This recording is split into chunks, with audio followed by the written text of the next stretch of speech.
हां कशी तयार खालील माहितीच्या आधारे मध्यापासून मध्य विचलन माहित करा अशा प्रकारचं गणित परीक्षेमध्ये विचारलेलं असतं किंवा मध्य विचलन गुणांक माहित करा असं विचारलेलं असतं.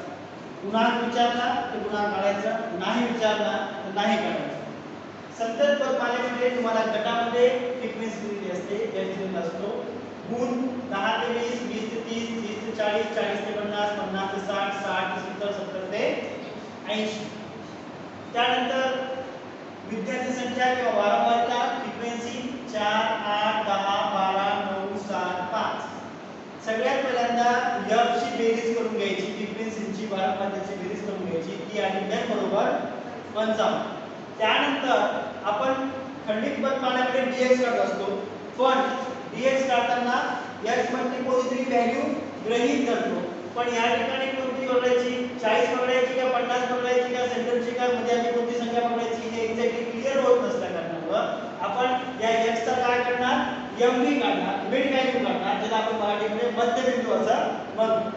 मग 10 ते 20 यांचा मध्यबिंदू कोणता आहे, तो मध्याची संख्या कोणती येते 15. 20 ते 30 याच्यामध्ये 25, 30 ते 40 याच्यामध्ये 35, 40 ते 50 45, 50 ते 60 च्या मध्ये 55, 60 ते 70 च्या मध्ये 65 आणि 70 ते 80 मध्ये 75. याला म्हणतात मध्यबिंदू, मिड व्हॅल्यू. ते काढण्यासाठी सूत्र पण असं आहे mv L1 L2 भागिले 2. L1 म्हणजे काय, तर गटातली लहान संख्या आणि L2 म्हणजे गटातली मोठी संख्या. या दोघांची बेरीज, या दोघांना 10 अधिक 20 या दोघांची बेरीज किती 30 आली, त्याला भागिले 2, 30 भागिले 2 15. अशा पद्धतीने देखील आपण mv मिड व्हॅल्यू काढू शकतो. त्यानंतर mv वरती एक संख्या गृहीत धरायची, कोणती धरली मी 45 धरली, जी गृहीत धरली त्याला अंडरलाईन करा, बोल्ड करा. त्यानंतर dx काढायचा, नेहमीप्रमाणे जसं खंडित पदमालेमध्ये आपण dx काढतो त्याच पद्धतीने काढायचा. h बरोबर 45. मग 15 मधून 45 वजा केले -30, 25 मधून 45 वजा केले -20, 35 मधून 45 गेले -10, 45 मधून 45 गेला 0, 55 मधून 45 गेले 10, 65 मधून 45 गेले 20, 75 मधून 45 गेले 30. हा निघाला तुमचा dx. dx काढल्यानंतर mdx काढायचा. dx i पण काढता येतो, पण आपल्याला सोपं करण्यासाठी आपण त्या i च्या व्हॅल्यू न जाता आपण काय करणार, तपासायचं डायरेक्ट याचा fdx काढणार. fdx कसं काढतात, f गुणिले dx. हा f आणि हा dx या दोघांचा गुणाकार. 4 गुणिले 30 120 -120, 8 गुणिले 20 -160, 10 गुणिले 10 100 -100. हे प्लस आहे हे मायनस आहे, प्लस मायनस मायनस, म्हणून इकडे मायनस आलेला आहे. 12 गुणिले 0 0, 9 गुणिले 10 90, 7 गुणिले 20 140, 5 गुणिले 30 150. मायनस मायनस वाल्यांची बेरीज केली, प्लस प्लस वाल्यांची बेरीज केली.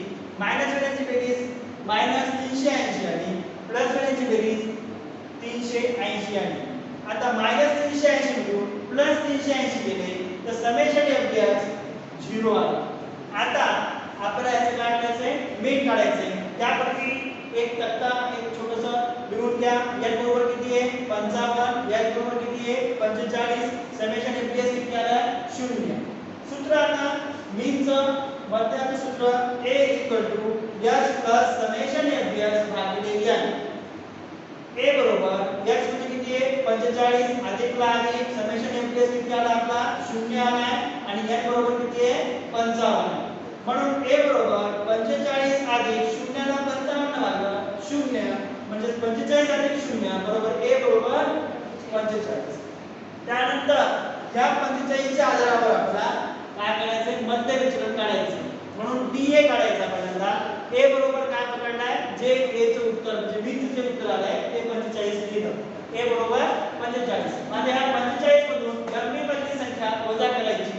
45 मधून 15 गेले 30, 45 मधून 25 गेले 20, 45 मधून 35 गेले 10, 45 मधून 45 गेला 0, 45 मधून 55 गेले 10, 45 मधून 65 गेले 20, 45 मधून 75 गेले 30.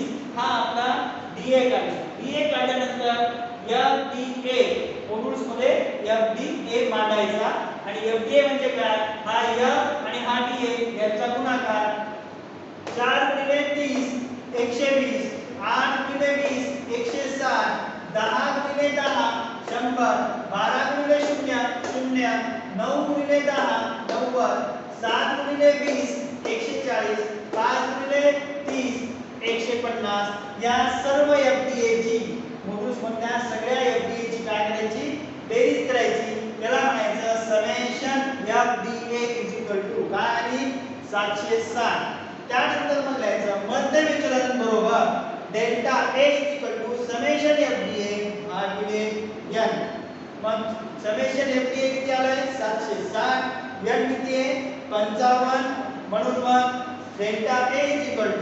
13.81 भागाकार केला ना 13.81 ते झालं तुमचं मध्य विचलन मध्य विचलन विचारलं ते परतच करायचं गुणांक म्हणला तर मध्य विचलन गुणांक बरोबर coefficient of delta A delta A भागिले A डेल्टा A किती आहे 13.81 भागिले A किती आले 45 तर coefficient of delta A 0.30 okay ह्या अशा पद्धतीने आपण करू शकतो आणि हा वरचा जो भाग आहे तो सगळा याच्यामध्ये आपला रेष मारून स्केलला व्यवस्थितरित्या करून घ्यायचा